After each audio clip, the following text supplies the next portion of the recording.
Welcome to the Heal Yourself podcast, where we dive deep into all things healing. I'm Denise, a speech language pathologist and a self-love coach for adults and teens. And I'm Kira, a traditional naturopath and functional nutritionist, and we are here to guide you through the transformative process of healing your body, mind, and soul. From the latest in functional medicine to nurturing your relationship with yourself, healing trauma, and even transforming your money story, we're here to empower you with the knowledge and tools to create lasting change. So whether you're looking to heal physically, emotionally, or spiritually, join us as we explore the many paths to wholeness and wellness.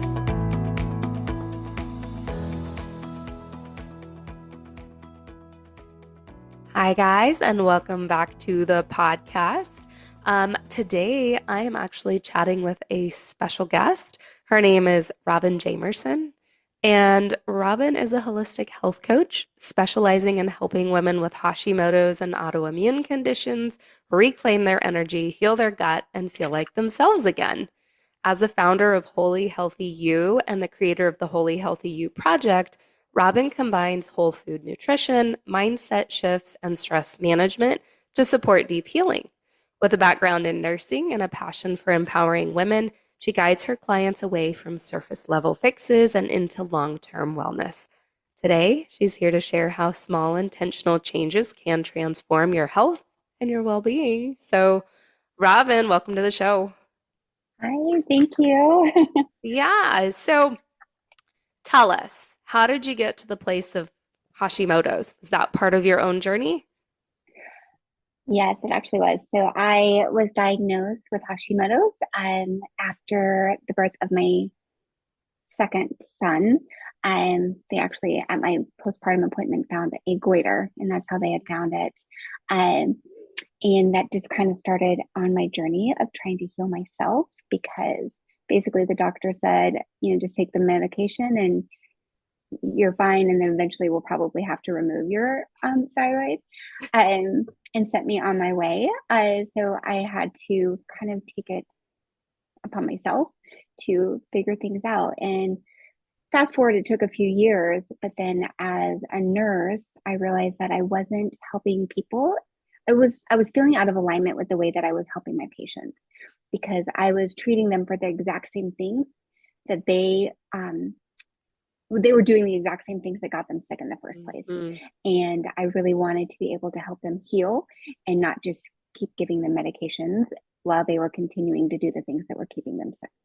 Yeah, which your story is all too common. And I think so many of us can relate of like, okay, I went to the doctor and I got a diagnosis, which may or may not be helpful moving forward, but they're not giving me any help. Like, here, you might lose your thyroid, just like they told my husband with autoimmune hepatitis. Well, you might need a liver transplant. I'm like, okay, but what's driving that dynamic? What's the problem behind that? The solution isn't that you just need a liver removed. Like, that doesn't make sense to me.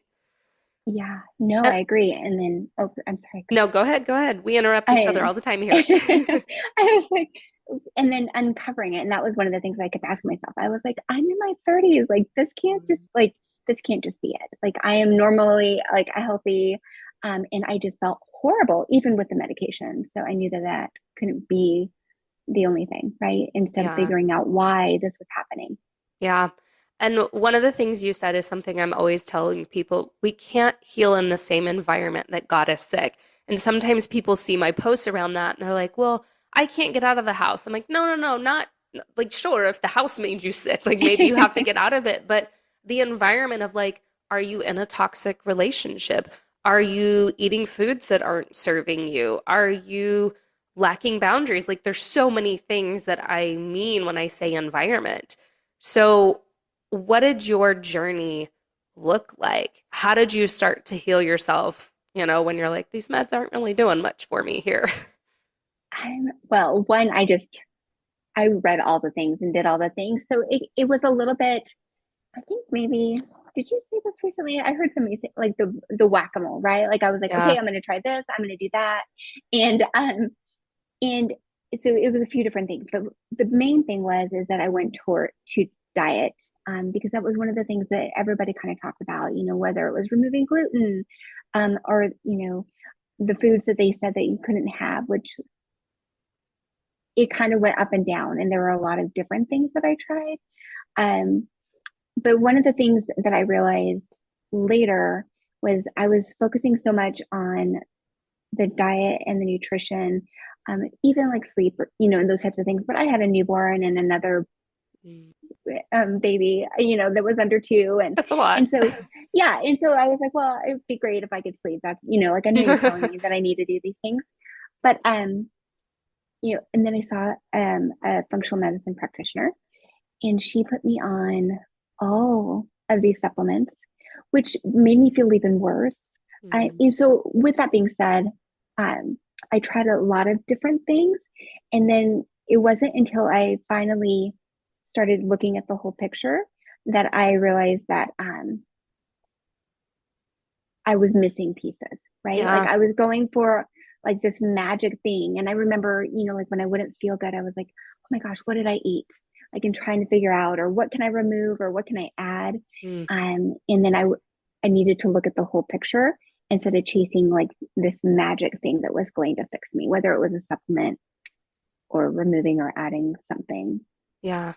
Which I was in the same place. And I think so many of us start with that. And it's not a bad place to start looking at food, right? I think that's a fabulous place, but we can start getting obsessed with, oh my gosh, I had a little bit of reaction. Was it something I ate? I'm going to cut that out. And then the next day, well, I don't feel too good right now. It must have been that, so I'm going to cut that out. And it can become obsessive and not healthy because then we're depleting nutrients because we're not even getting everything we need. But yeah, the whack-a-mole piece is big too. And so many do that of, I'm going to try this. Oh, well, that didn't work. And I gave it 3 days. So now I'm going to try this over here. And you're right. It's a picture. I always tell my clients, I'm like, don't take offense to this, but I'm using you as an analogy with a puzzle, right? You're a puzzle. You're an inanimate object. But really, every client coming to me is a puzzle. If we can start to make sense of the picture, we're not going to have every piece of that puzzle, but we need to look at the big view of it. And if we can start to make sense of it, then that's all we need. And that's the problem is so many people will look at one piece of the puzzle, just the diet or just the supplements, and you got to look at it all. Yeah. So I want to ask you, as you were looking at that for yourself, what did you start to realize was missing? I think what was missing was the stress Mm. and just even like the mindset around it. But I remember at one point we were looking at my labs and I'm trying to figure it out, and everything was improving. Um, but I still wasn't quite getting there. And it was actually my doctor. She said at the time, she's like, "Are you stressed?" And it was one of those things where I had been holding so much of it in and I not sharing that. And Mm. it just all came like, I mean, I kind of started crying Yeah. like on the appointment. Like I was like, like it just took somebody asking me because I was holding it in, Mhm. and I think trying to function like I wasn't stressed, right? I was totally fine, or telling or pretending that everything was fine. But there were, those things that I was ignoring and pushing to the side. And I didn't realize until like that moment or shortly after that that was a missing piece for me. That that how much that stress was affecting my health and keeping me from getting completely better. Yeah, I think that's a missing link for so many, and it's one that we just kind of brush under the rug. It's like, oh, of course I have stress. Everybody has stress. We do, but how are you handling it? Because we can line 10 people up with the exact same experiences, and they're all going to have a different result with that stress because we all manage it very differently. Do you have tools in your own toolbox or even things that you're sharing with clients of, and this is a two-part question, like how do you recognize stress? Because I think so many don't recognize it's an issue. And then what are some of your favorite tools? So I think, well, one of the things that I've found with, I think every single client that I've worked with, that stress does play a part. Mm. It's a part of every one of their lives. There was only one, I would say, and she was kind of an anomaly, but I think she just handled stress so well that she didn't feel stress. Hmm. Um, but she was just a workaholic, but she loved it, like, and she was a yes girl and said yes to everything, but she felt happy about what she was doing. So it didn't feel like stress to her. Um, but it was taking a toll on her body in Yeah. other ways. Even so, with that being said, so your first part of the question was, how do you recognize it? Yeah. Yeah. So I think recognizing it is, noticing there's, are you feeling tense or tight, or are you noticing symptoms, like feeling more tired than you would normally feel, even after resting, feeling drained, um, feeling, like brain fog, right? Which is Mhm. another symptom of autoimmune disease, but it can be so many other symptoms and show up as brain fog where you're not quite able to think and complete your thoughts. You can look at, stomach aches and cramping and, taking the physical toll. Um, and, as far as like handling some of these, I mean, it shows up in different ways for other people. It can show up as a rash, right? Like some people end Mhm. up getting these rashes. Um, but handling it, I always say that it's the best way that you feel you can find that calm. So I can tell you to meditate and I can tell you to take deep breaths. But if that doesn't calm you down, but you know what, maybe going outside and playing basketball with a friend or going for a walk, or, and maybe it is yoga for you, but maybe it's doing a cycling class or taking, a hike. So I think it's where you find that calm, Mm. and you feel like that sense of peace within yourself that helps you to better handle things, like what in the stress. And I think the most important thing is also, one is managing it, but also finding areas where you can remove stress Yeah. if possible, but it's not always possible. So that's when, finding ways to manage it Yeah. and definitely practicing those. So you're not always trying to figure it out in the moment, but like, taking the time to take deep breaths, when you're not stressed, so that when it does happen, you can, breathe through it instead of letting it take over your body. Yeah. The magic word is calm, guys. Truly, because I mean, when I look at a lot of my clients and even people around us, we're not a calm society. It's very fast paced, get stuff done. Oh, I've got dishes to do. I've got kids to get here. I've got work. You know what I mean? There's so much that always seems like needs to get done that calm is a foreign language for many. So that's a great word to use of just what helps you find calm. The other thing I'm going to say as a clue for recognizing stress is if it is hard for you to slow down. That was my like signal right there. I was like, gosh, it is really hard for me to just sit. Like I feel like I'm being lazy. I feel like there's stuff to do. Yeah. And I was just running off of stress hormones. Yeah. Well, and I feel like, especially, I think it's different than when our parents, especially for those of us that have kids, right? It's different because there's all these different things. There's, you know, PTO and classroom parties and emails here and emails there. And then you have all of the different sports. And even when you look at like sports or, maybe it's dance or, just their extracurricular activities, um, what you have several days that you have all of these different things to do.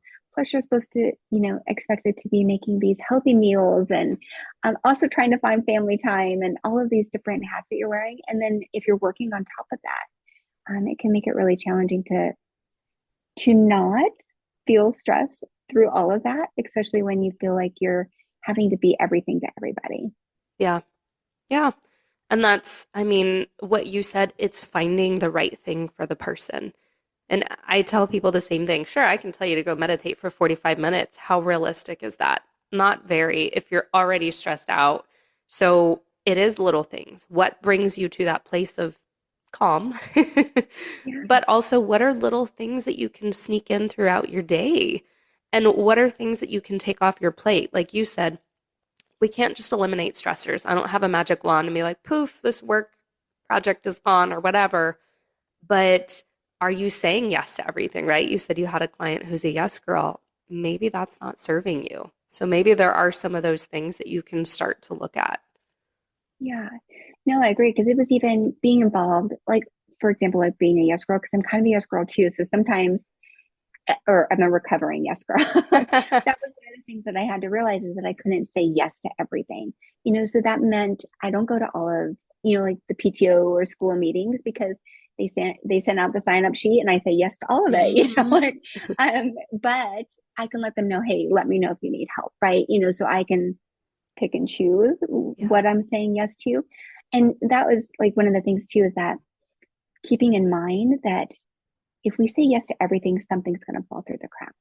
And a lot of times it ends up being you Yeah. and your health and, taking care of you. Yeah. So Denise obviously isn't here, guys, but one of her sayings has always been if you continue to say yes to others, you're saying no to yourself. Mhm. So I want to turn things a little bit. You said stress was a big piece of your healing journey, but also mindset. So talk to me about that. Yes. So I felt like, I think doing that so one, it was a little bit with the mindset was one, creating boundaries, and was one part of it. But also that mindset of feeling that it was possible, because I think ultimately, um, I was hopeful, but I don't think that my words, and the way I was talking about, it, I really reflected that, right? And so Mm. changing, realizing that the power of our words and what we can say, really has a huge impact on that. And I know, I think you did that. We did an episode, your word, something about words, but yes, yes. Yes, I was like, oh my gosh, yes. And so, and which happened to be like the first one that I had listened to, Oh, that's and funny. so, yeah, so I was like, this is great. But realizing that, the way I spoke about my healing, Mm. um, made a huge difference. And also the way I speak throughout the day, instead of saying, oh my gosh, I'm so tired, or, I'm never going to feel better, or like, this isn't going to, this isn't working, and you said earlier, at the beginning about trying something for 3 days, Mhm. which was, I feel like our words play a role in that as well.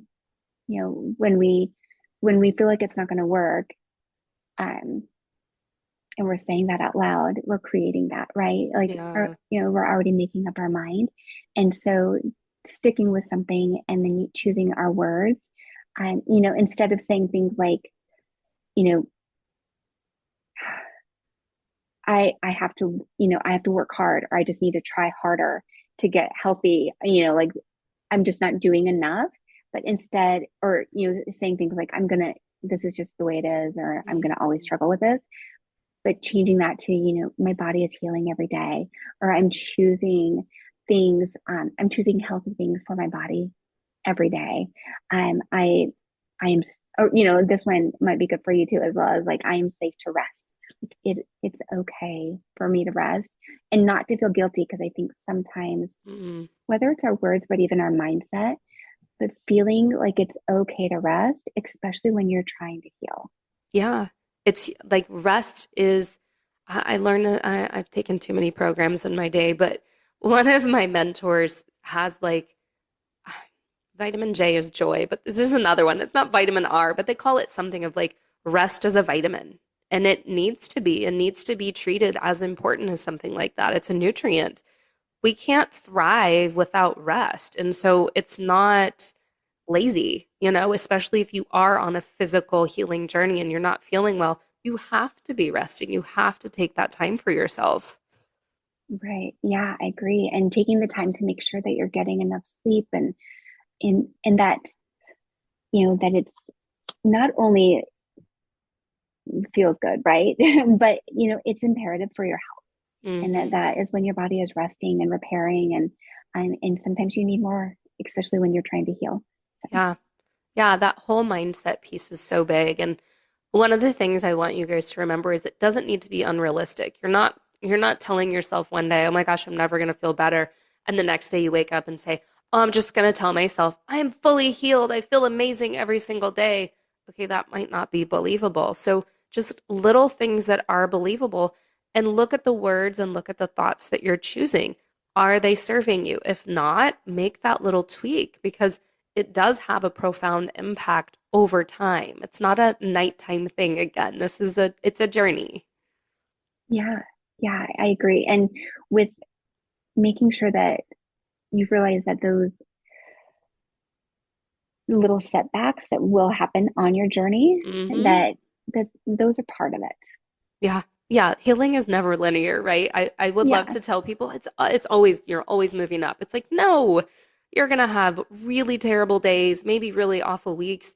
That is normal. And Denise and I say this on probably every episode at this point, but healing is a journey. It's not a destination. So even though you might be healing from Hashimoto's or healing from gut issues, something else is going to hit you and take you down. And that's just life. There are opportunities to learn and grow from.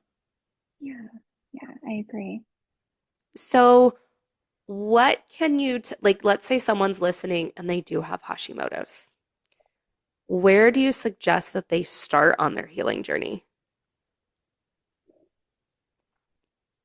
Well, I think Loaded healing question. I know. Right. So here's the thing with starting on your journey. So there's two things. One, I think we like healing your gut and making sure that your gut health is optimal, is imperative. But it's kind of one of those things where that mindset piece, because if you don't believe that you can do it and you don't have that like mindset there, um, you it's hard to stay consistent and Yeah. do the work that needs to happen to heal your gut, right? And so I feel like those go hand in hand, but I definitely think like if you truly want to start to see physical results, and you're ready, then starting with healing your gut. But I think that sometimes the mindset has to be in there too, It because does. I yeah, totally agree. Sorry to interrupt you. I totally agree. no, But like, if the mindset isn't good, you're not going to make the changes that you need to make. If you're always driving through fast food, you're like, great, I'm going to heal my gut. I'm just going to take some probiotics. That's not going to work. I, I know, yes, exactly. And then, and also feeling because because then that mindset piece sets in too. Because once they go through the drive through and they're like, oh, this is never going to work. This doesn't work. And so it becomes that it's not going to work instead of they just need, a little bit Mm, more support around the mindset part and to understand why they keep doing the same things. Right. And so, yeah, 100%. yeah, Is there anything else you feel like you need to share today or that listeners need to hear? I would just say like making sure that, I guess that that taking care of yourself, is important when we're out of alignment and we're pushing through exhaustion or ignoring our intuition, ignoring our gut, um, or people pleasing or, not setting boundaries and letting stress take over, that it keeps the body in a stress state. And that healing comes when we slow down and we listen to our bodies and we align our actions with what feels good. Um, Love it. Love it. So, if someone wants to connect with you, find you on social, what are the best places to find you? I would say I probably definitely the most active on Facebook. Yeah, I'm just Robin Jamerson, or on Instagram, which the holistic Hashimoto's coach. perfect. And guys, this is always in the show notes, so you can check below. But thank you. Thank you so much for coming on. Yes, thank you for having me. All right, guys, you know what to do. Leave us a review, drop us a line on Instagram, let us know what you want to hear about, and we will see you on the next episode.